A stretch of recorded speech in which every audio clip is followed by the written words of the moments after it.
नमस्ते दोस्तों, स्वागत है आपका उपागम एकेडमी पे। चलिए दोस्तों, आज हम बात करेंगे इतिहास के बारे में।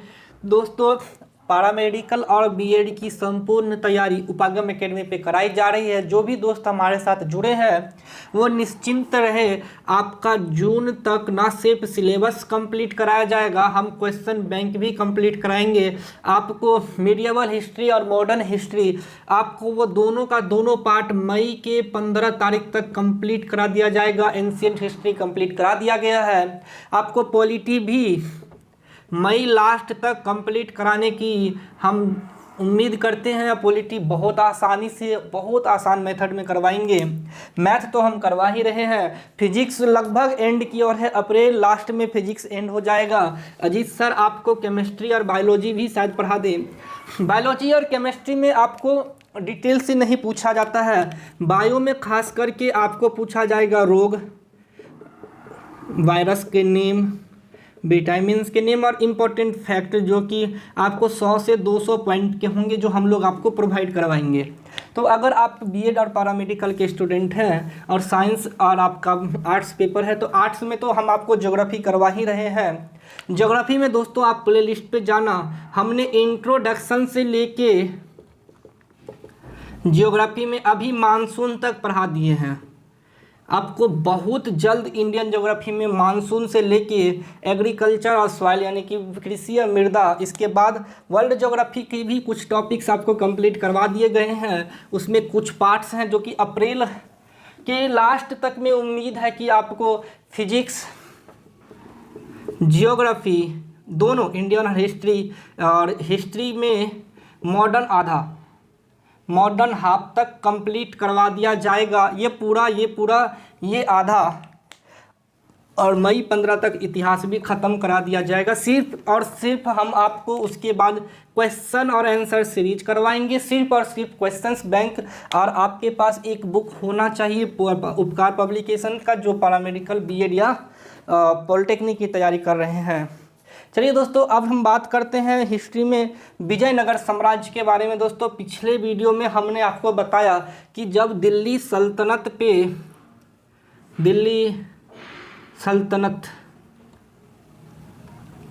सल्तनत पे गुलाम वंश, खिलजी वंश और लोधी वंश तक आए, और लोधी वंश के बाद मुगल वंश आए। मुगल वंश के आने से पहले गुलाम वंश से लेके मुगल वंश के बीच दौरान बहुत सारे राज्य स्वतंत्र हो गए, जिसमें मेवाड़, गुजरात, बंगाल था। उसके बारे में हमने बताया। इसमें दोस्तों ये सब तो उत्तर के राज्य थे। दक्षिण के राज्य में दो प्रमुख राज्य क्षेत्र, ये दो दोस्तों, एक कर्नाटक का और एक तेलंगाना आंध्र प्रदेश का। यह दोस्तों बहमनी राज्य क्षेत्र था, और यह कर्नाटक का आज भी बीजापुर, हम्पी आप जाओगे देखने के लिए तो यह विजयनगर साम्राज्य था। हम्पी कर्नाटक के पास पड़ता है ये। और उसके अलावा वो बहमनी में गोलकुंडा, हैदराबाद, गोलकुंडा, बीजापुर, ये सभी क्षेत्र आते हैं। तो आपको हमने बोला कि जब दिल्ली सल्तनत कमज़ोर हो गया, दिल्ली पे राजा कमज़ोर हो गए, तो यहाँ पे राजा जो थे वो स्वतंत्र राज्य स्थापित करने में कामयाब हो गए। ये इससे मुक्त हो गए और अपना राज्य स्थापित किया, जिसका नाम रखा विजयनगर, और इसने अपना राज्य रखा बहमनी। तो आज हम बात करेंगे विजयनगर साम्राज्य के बारे में, कल बात करेंगे बहमनी साम्राज्य के बारे में। चलिए दोस्तों, शुरुआत करते हैं विजयनगर। तो चलिए दोस्तों, अब हम बात करते हैं दक्षिण के राजवंश के बारे में। तो दोस्तों, जैसा कि बोर्ड पे लिखा हुआ है, हम विजयनगर साम्राज्य की चर्चा कर रहे हैं। तो विजयनगर साम्राज्य में दोस्तों, आवाज़ और माइक गिरी है यार। विजयनगर साम्राज्य में दोस्तों 3-4 प्रमुख राजवंश थे, जिसमें संगम राजवंश, तुलुब राजवंश प्रमुख थे। तो दोस्तों, हम संगम राजवंश से विजयनगर में स्वतंत्र राज्य की शुरुआत हुई। इस जो दक्षिण के जो क्षेत्र थे, जहां दिल्ली सल्तनत का कब्जा नहीं हो पाया था, कर्नाटक और बीजापुर के वह क्षेत्र, विजयनगर इस कर्नाटक का एक भाग हुआ करता था, जिसे हरियर और बुक्का नामक दो भाई ने क्या किया, हरियर और बुक्का भाई ने क्या किया, इसे स्वतंत्र किया और यहाँ पे अपना शासन स्थापित किया। और पिता संगम के नाम पे वंश का नाम रखा, संगम डायनेस्टी।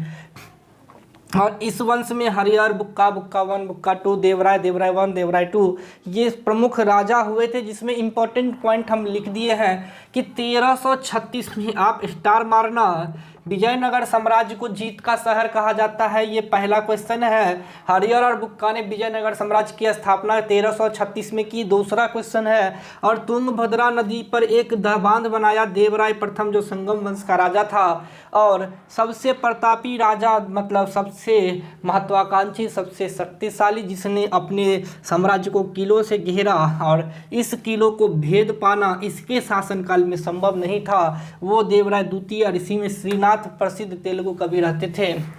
देवराय द्वितीय को हाथियों का शिकारी कहा जाता था। जगबेटकर ये हाथियों का शिकार करने में सक्षम थे, इतने शक्तिशाली राजा थे। इसके बाद दो प्रमुख वंश हुए विजयनगर साम्राज्य में, सुलुभ वंश और सालुब, क्या कहते हैं, नरसिंह और तुलुब, यानी वीर नरसिंह। सालुब नरसिंह ने सुलुभ वंश और वीर नरसिंह ने तुलुब वंश की स्थापना की विजयनगर में। और दोस्तों अब आपको बता दें कि सुलुभ वंश में तो कोई प्रमुख राजा नहीं हुए, लेकिन तुलुब वंश में एक राजा हुए जिसके बारे में आप लोगों ने टेलीविज़न पे कहानियों में बहुत बार सुना होगा, बहुत बार देखा होगा। नाम है तेनालीराम और राजा कृष्णदेव। तो तुलुब वंश में ही राजा कृष्णदेव राय थे, जिसके दरबार में एक प्रसिद्ध कवि रहते थे कि उसका नाम था तेनालीराम। चलिए अब हम चर्चा करते हैं कृष्णदेव राय के बारे में, क्योंकि कृष्णदेव राय उस समय विजयनगर साम्राज्य को अगर किसी ने पहचान दिलाई, विजयनगर साम्राज्य का किसी ने अस्तित्व बनाए रखा, विजयनगर साम्राज्य को दिल्ली सल्तनत से स्वतंत्र बनाने में, अक्षुण्ण रखने में अगर किसी का योगदान रहा, तो वह थे राजा कृष्णदेव राय। चलिए हम राजा कृष्णदेव राय के बारे में थोड़ा जान ले। राजा कृष्णदेव राय जो कि तेलुगु कवि भी थे, वो तेलुगु विद्वान भी थे और उनके दरबार में तेनालीराम जैसे विद्वान भी रहते थे। ये दोस्तों बहुत ही विद्वान होने के साथ साथ तेलुगु और संस्कृत के में बहुत सारी रचनाएं लिखी है। पांडुरंग महामात्य तेनालीरामन ने रचना की थी। तेनालीराम राजा कृष्णदेव राय के प्रमुख कवि थे। इसके दरबार में दोस्तों जिस तरह हम बताते हैं कि आपको चंद्रगुप्त द्वितीय के बारे में हमने बताया, चंद्रगुप्त द्वितीय या विक्रमादित्य में 9 रत्न, आने वाले टाइम में बताएंगे अकबर में 9 रत्न, और कृष्णदेव राय के दरबार में रहते थे अष्टदिग्गज। अष्टदिग्गज जो महान कवि, महान ज्ञाता, जो कृष्णदेव राय के दरबार में रहते थे। इसके बाद दोस्तों तुलुब वंश का सबसे अंतिम राजा हुआ सदाशिव। सदाशिव तुलुब वंश का अंतिम राजा हुआ और इसके बाद विजयनगर पतन की ओर चला गया। चलिए अब हम बात करते हैं विजयनगर के पतन के बारे में। विजयनगर साम्राज्य दोस्तों उन दिनों बहुत ही ज़्यादा शक्तिशाली साम्राज्य, समृद्ध, शक्तिशाली होने के साथ साथ समृद्ध, और यहाँ की प्रजा बहुत खुश थी क्योंकि यहाँ पर हर वह संसाधन था जो कि एक राज्य में होना चाहिए। नदी का पानी, नहर की सिंचाई योग्य न जल, कृषि बहुत उन्नत होना और राजा कृष्णदेव राय की नीतियाँ। लेकिन 1565 में दोस्तों जो इसके आसपास के क्षेत्र थे, अहमदनगर, बीजापुर, गोलकुंडा, बीदर, इन 4 राज्यों ने मिलके विजयनगर को बोला ना, हम तुम्हें तहस नहस कर देंगे। और 1565 में तालीकोटा का युद्ध हुआ। तालीकोटा कर्नाटक में एक जगह है जिसे उस समय कहा गया राक्षस तंगरी। याद रखना, ये इम्पोर्टेंट है। 1565 में तालीकोटा का युद्ध हुआ। राक्षस तंगरी राजा राम राय और इन 4 राज्यों के शासकों के बीच, और विजयनगर साम्राज्य उस समय पतन की ओर चला गया क्योंकि इन 4 राज्यों ने षड्यंत्र किया। धोखे से राजा राम राय को धोखे में रख के विजयनगर की जो खुशहाल जो जनताओं थी उन्हें धोखा दे के विजयनगर को तहस नहस कर दिया, उन्हें नष्ट कर दिया। और यहीं से विजयनगर की जो अंत की कहानी है शुरू होती है और यहीं से विजयनगर जो है पतन की ओर चलने लगता है। धीरे धीरे कुछ राजा हुए जो विजयनगर को, साम्राज्य को बनाए रखे, लेकिन विजयनगर उस समय बहुत कमज़ोर हो गया। और इस विजयनगर पे दोस्तों अंतिम अराविरू वंश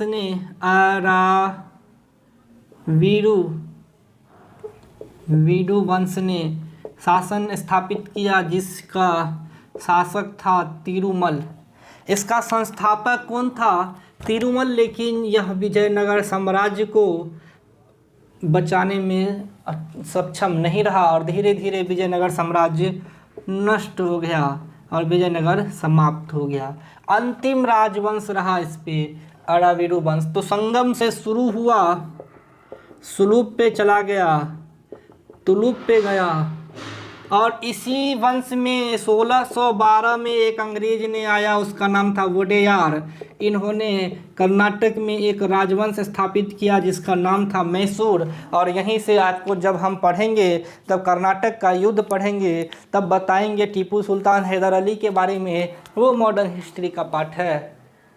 चलिए दोस्तों, हम पैरामेडिकल वालों के लिए अब यह वीडियो अब आप लोग नहीं पढ़िएगा, क्योंकि यह पॉइंट आपको इम्पोर्टेंट नहीं है। लेकिन जो बीएड कर रहे हैं इसमें वो 2 पॉइंट कम से कम, अंतिम के 2, जो कृष्णदेव राय के दरबार में पुर्तगाली डोमिंग पायस और पुर्तगाली बारबोसा भारत की यात्रा पर आया था। निकोलो कोंटी 1420 में इटली का यात्री, अब्दुल रजाक फारस का यात्री देवराय द्वितीय के दरबार में आया। नूनीज, डोमिंग पायस और बारबोसा, यह तीनों पुर्तगाली अच्युदेव कृष्णदेव राय के दरबार में आया।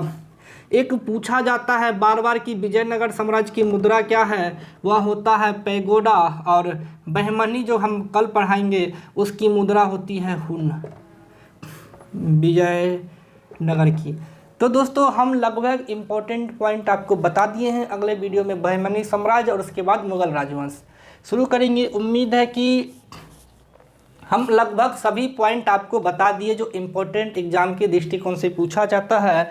इसके अलावा दोस्तों, आपको बहुत सारे बुक हैं जो कि बीएड और पैरामेडिकल में नहीं पूछे जाते हैं। विट्ठल स्वामी मंदिर, कुछ प्राचीन मंदिर हैं जो विजयनगर साम्राज्य में है, बने हैं, लेकिन उतना इम्पोर्टेंट नहीं है, इसलिए दोस्तों उसको छोड़ दिए हैं। तो आज की वीडियो में इतना ही। अगले वीडियो में दोस्तों हम बहमनी साम्राज्य पढ़ाएंगे। उम्मीद है कि आपको वीडियो अच्छा लग रहा होगा, तो आप लाइक करें, सब्सक्राइब करें। धन्यवाद दोस्तों।